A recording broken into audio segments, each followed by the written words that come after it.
December 14th, 2025. 9:47 p.m.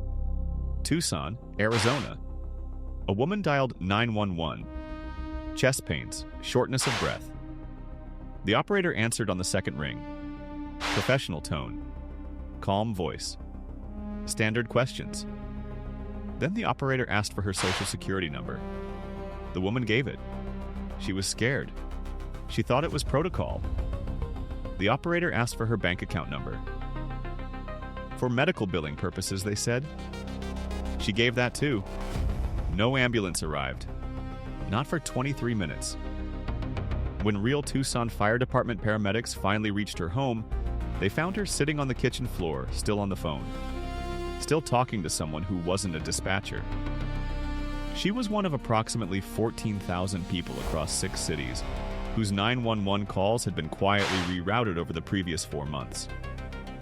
The calls were answered. Help was eventually dispatched. But in the minutes between the first ring and the real response, a team of 9 people in Henderson, Nevada, harvested enough personal data to open $23 million in fraudulent credit lines. The FBI Cyber Division's investigation would span 3 states, involve the Federal Communications Commission, and trigger the first nationwide emergency audit of 911 infrastructure since 2017. This is how it started, and how it ended. Tucson's 911 center processes roughly 2,000 calls per day. The system runs through a network of legacy switching equipment, hardware installed in phases between 2009 and 2014, that routes calls from cell towers and landlines to the nearest public safety answering point. In most American cities, that routing infrastructure is maintained by a patchwork of regional telecom contractors and municipal IT departments. In August 2025, the National Telecommunications and Information Administration published a security advisory. Advisory number NTIA-2025-0847. The advisory flagged a vulnerability in certain legacy 911 call routing switches manufactured by Meridian Telecom Systems, a company that had gone bankrupt in 2019. The vulnerability allowed external VoIP connections to intercept and redirect call routing tables if specific authentication protocols were bypassed during scheduled maintenance windows. The advisory recommended immediate patching. It was classified as critical.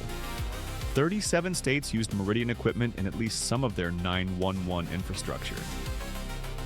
By December 2025, 11 of those states had completed the patch. Arizona, New Mexico, and Nevada had not. That gap was the opening.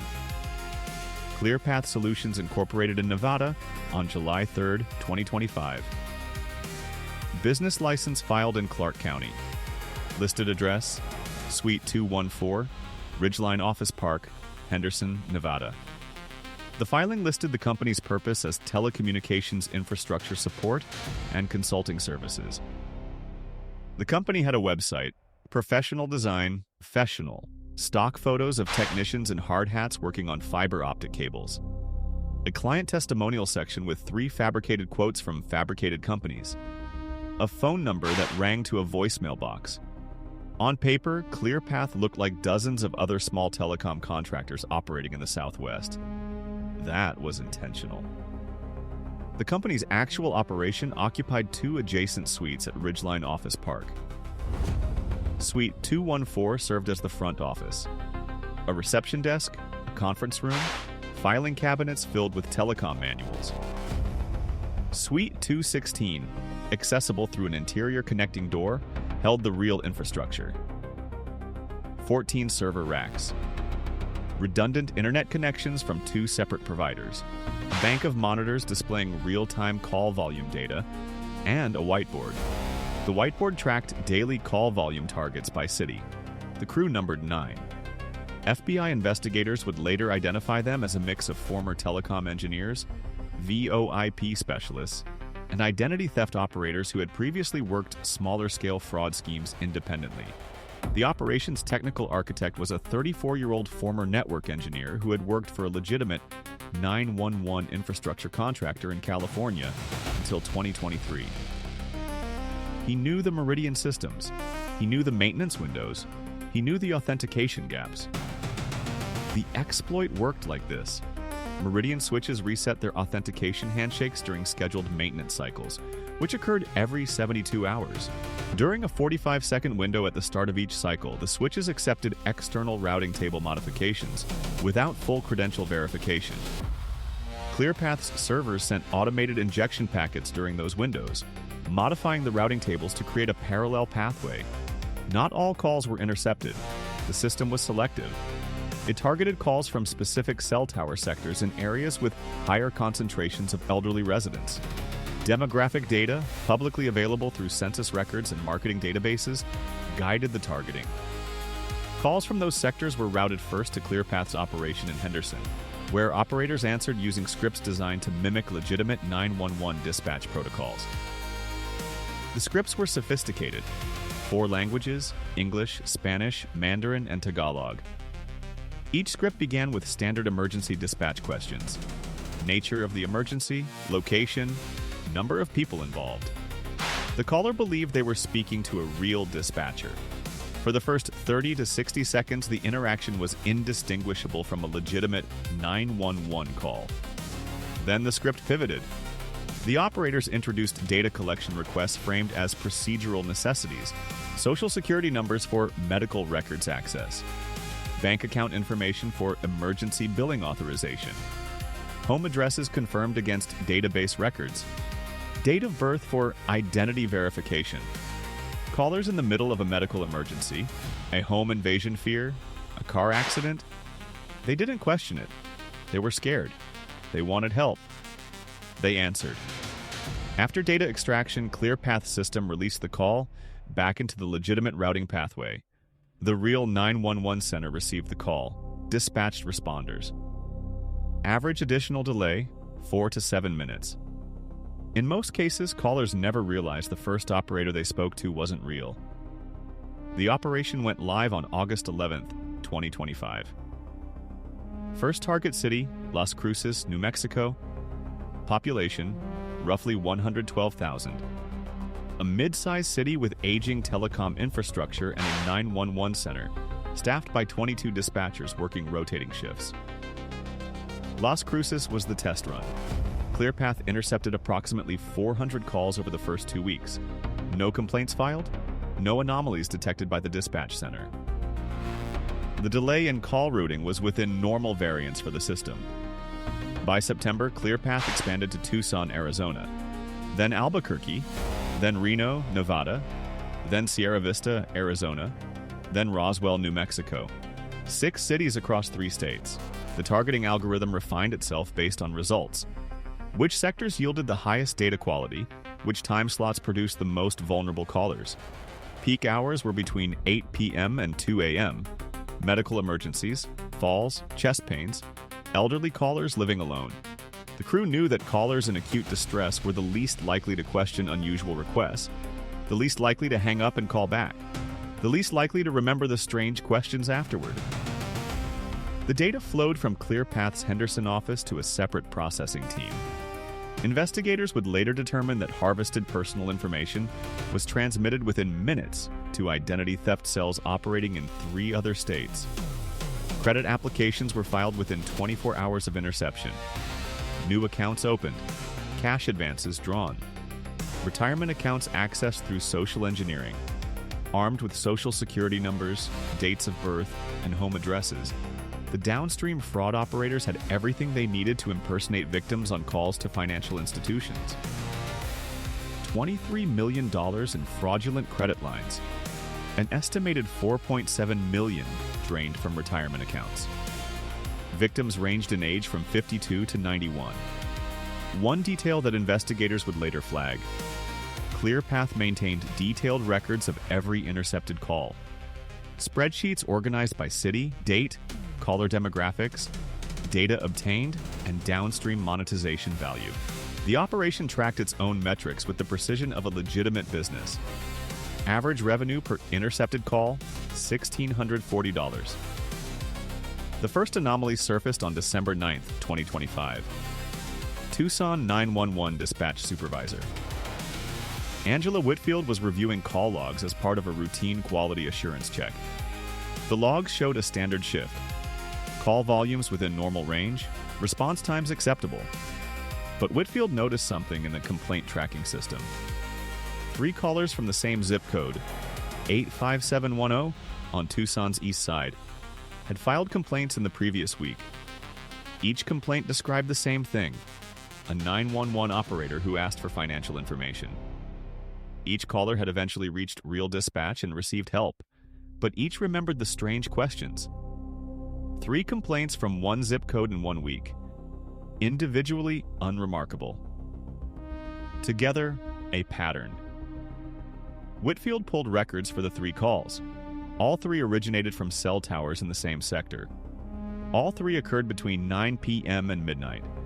All 3 showed normal routing in the system logs. No indication of interception, no anomalous handoffs. That was the confusing part. The system logs showed nothing wrong, but the callers were consistent in their descriptions. A professional-sounding operator. Standard questions followed by unusual ones. A brief delay before being transferred to what the callers described as another operator who actually dispatched help. Whitfield escalated the complaints to the Tucson Police Department's Communications Division. They reviewed the same logs, found nothing. Classified the complaints as possible caller confusion related to medical distress. Whitfield didn't accept that. On December 11th, she contacted the Arizona Department of Emergency and Military Affairs, which oversees 911 infrastructure statewide. She sent a written memo documenting the 3 complaints and requesting a technical audit of the routing equipment serving the 85710 sector. The department acknowledged receipt. Then, on December 14th, the woman with chest pains called. Her case was different. Her daughter was present during the call. The daughter heard the operator ask for banking information.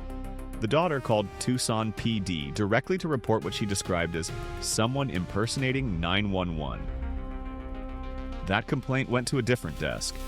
Detective Frank Herrera, Tucson PD's Financial Crimes Unit. Herrera recognized the pattern from Whitfield's earlier reports. He called Whitfield. She told him about the previous 3 complaints and the routing anomaly she suspected but couldn't prove. Herrera made a decision that would define the trajectory of the case. Instead of investigating locally, he contacted the FBI's Phoenix field office on December 16th. His reasoning: if 911 infrastructure was compromised, this was federal. The equipment, the telecommunications networks, the interstate routing, all of it fell under federal jurisdiction. If you're watching this and you found this story compelling so far, hit the subscribe button. This investigation is about to expand far beyond Tucson. The FBI's Phoenix field office assigned the case to the Cyber Division. Supervisory Special Agent Diane Kovach received the referral on December 17th. She reviewed Herrera's summary, Whitfield's documentation, and the caller complaints. Kovach requested something the local agencies couldn't obtain: real-time network traffic analysis from the telecommunications carriers operating the cell towers in the affected sectors. This required federal subpoenas, issued through the U.S. Attorney's Office for the District of Arizona on December 18th. The carriers, 2 major providers servicing the Tucson area, provided traffic logs within 48 hours. What the FBI's cyber analysts found in those logs changed the scope of the investigation immediately. The routing data showed something that didn't appear in the 911 center's own logs. Calls from the affected sectors were making an additional network hop before reaching the public safety answering point. A detour measured in milliseconds on the network level, but functionally significant. The calls were being routed through an external VoIP gateway before returning to the legitimate system. The VoIP gateway's IP address traced to a commercial internet service provider in Clark County, Nevada. Kovach assembled a task force, FBI Cyber Division, the FCC's Enforcement Bureau, which has jurisdiction over unauthorized access to telecommunications infrastructure. The U.S. Secret Service's Electronic Crimes Task Force, brought in because of the identity theft component. By December 22nd, the task force had 14 agents and analysts working the case. The investigation moved fast. The IP address in Clark County resolved to a business internet account registered to ClearPath Solutions at Ridgeline Office Park, Henderson, Nevada. FBI analysts ran the company through federal databases. Clean. No prior law enforcement contact. Registered with the Nevada Secretary of State. Current on business license fees. A functioning website. But the company had no clients. No contracts on file with any government agency or telecom provider. No employees listed in state payroll databases. No workers' compensation insurance, which Nevada law requires for companies with one or more employees. On December 23rd, agents from the Las Vegas field office conducted physical surveillance of the Ridgeline Office Park location. Suite 214 appeared occupied during business hours. Lights on, a car in the parking space. Through the front window, agents observed what appeared to be a standard office reception area. Suite 216, adjacent, had blacked-out windows. The building's electrical panel showed that Suite 216 drew roughly 8 times the power of comparable units in the office park. The HVAC system for that suite ran continuously, consistent with server equipment cooling requirements. Kovacs requested a Title III wiretap authorization for ClearPath's phone lines and internet connections. The application was filed with the U.S. District Court for the District of Nevada on December 26th. Judge Maria Sandoval approved it on December 27th. The wiretap produced results within the first 72 hours. Agents intercepted communications between individuals inside ClearPath's office and contacts in Florida, Georgia, and Illinois. The conversations referenced daily volumes, conversion rates, and accounts opened. One intercepted call on December 29th included a discussion about expanding operations to Colorado and Utah, 2 additional states with unpatched Meridian switching equipment. The expansion was planned for January 2026. The task force also intercepted internal communications that revealed something Kovacs hadn't anticipated. One of the 9 crew members inside ClearPath was not a fraud operator. That individual's communications referenced a separate organization.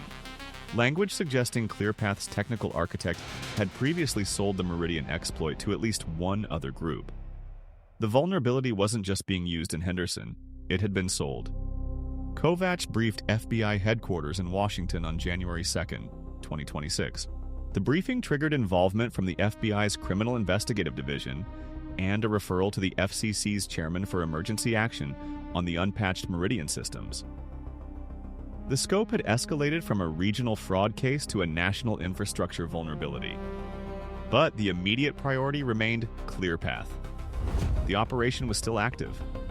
Every day it ran, more calls were intercepted, more data harvested, more victims created. The task force faced a tactical decision. They could continue surveillance and build a more comprehensive case against the downstream fraud networks in Florida, Georgia, and Illinois.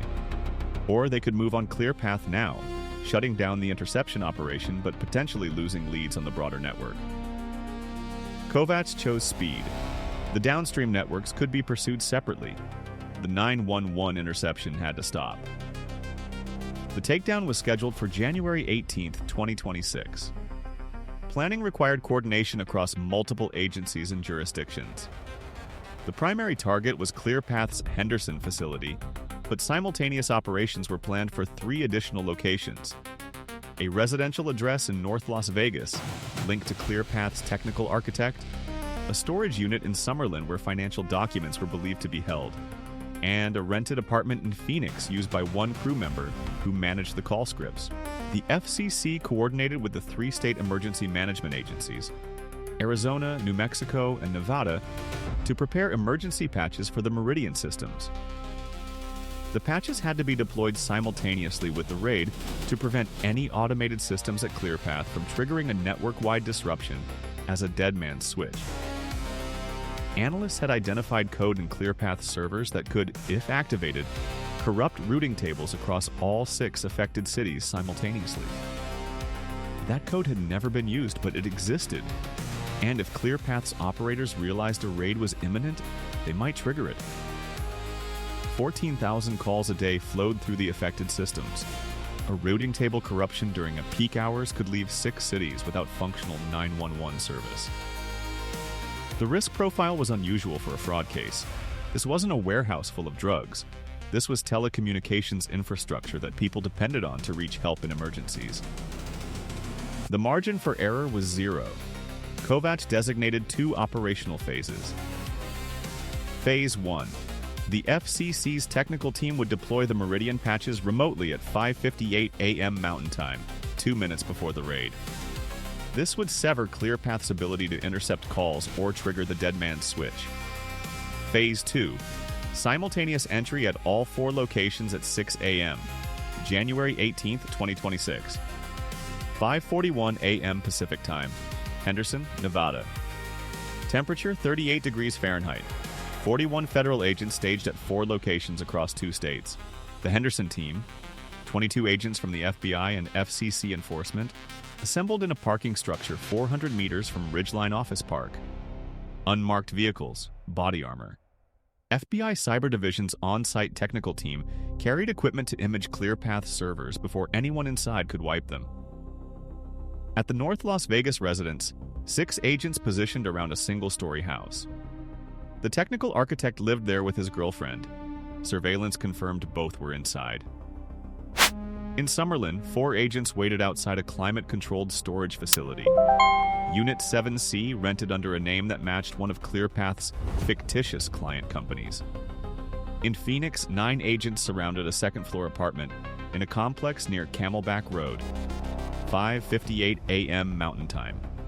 The FCC's technical team, operating from a secure facility in Arlington, Virginia, executed the Meridian patches remotely. The patches propagated across the switching infrastructure in Arizona, New Mexico, and Nevada. 37 seconds to full deployment. ClearPath's VoIP gateway lost its connection to the 911 routing tables. Inside Suite 216, a monitoring alarm triggered. One of ClearPath's operators noticed the disconnection on his screen. He reached for a keyboard. 6 a.m. The Henderson team moved. Agents approached Ridgeline Office Park from 3 directions. The primary entry team hit the front door of Suite 214. Standard breach. The door opened into the reception area, empty at that hour. 2 agents cleared the front office in 9 seconds. The connecting door to Suite 216 was locked with an electronic keypad. The breaching team bypassed it in 4 seconds. Suite 216. The actual operations center. 3 individuals were present. One was seated at the monitoring station, hand on a keyboard. He had been attempting to access the dead man's switch. The Meridian patch had already severed the connection. His commands weren't reaching the network. If you've been watching closely, drop a comment below. What do you think should happen to people who exploit emergency systems? The sentencing in this case raised that exact question. Agents secured all 3 individuals in Suite 216 within 40 seconds of entry. The server racks were intact. The technical team began imaging drives immediately. 12 terabytes of data across 14 servers.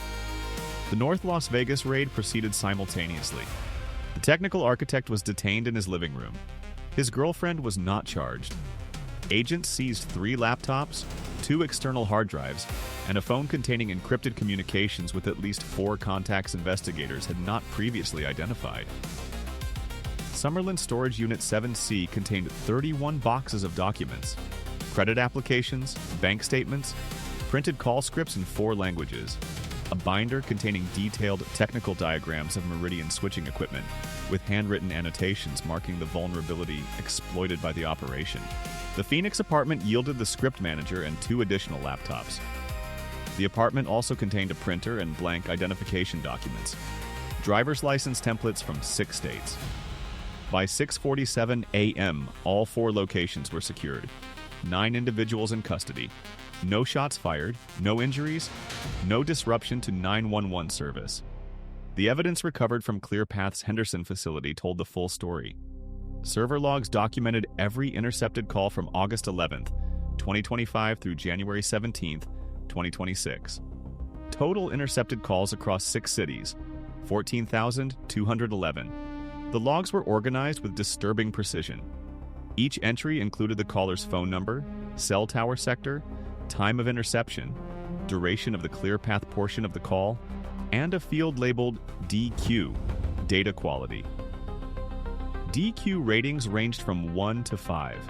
A rating of 5 meant the caller provided all requested information: social security number, date of birth, bank account number, and home address. A rating of 1 meant the caller became suspicious and disconnected before providing any data. Average DQ rating across all intercepted calls, 3.7. The downstream financial fraud was equally well documented. ClearPath transmitted harvested data to contacts via encrypted messaging platforms. The recipient networks filed credit applications within 24 hours.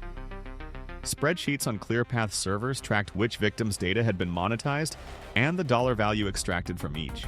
Total documented fraud: $23.4 million in fraudulent credit lines opened, $4.7 million drained from retirement accounts through social engineering.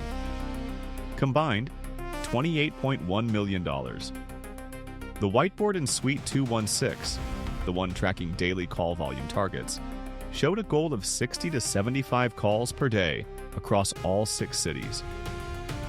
Handwritten notes in the margin referenced Q2 expansion and listed the names of 3 additional cities: Colorado Springs, Boise, and Spokane.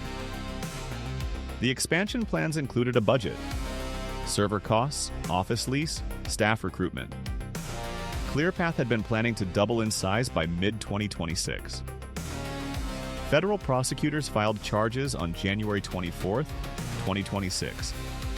All 9 defendants were indicted on counts including unauthorized access to telecommunications infrastructure, wire fraud, aggravated identity theft, and conspiracy.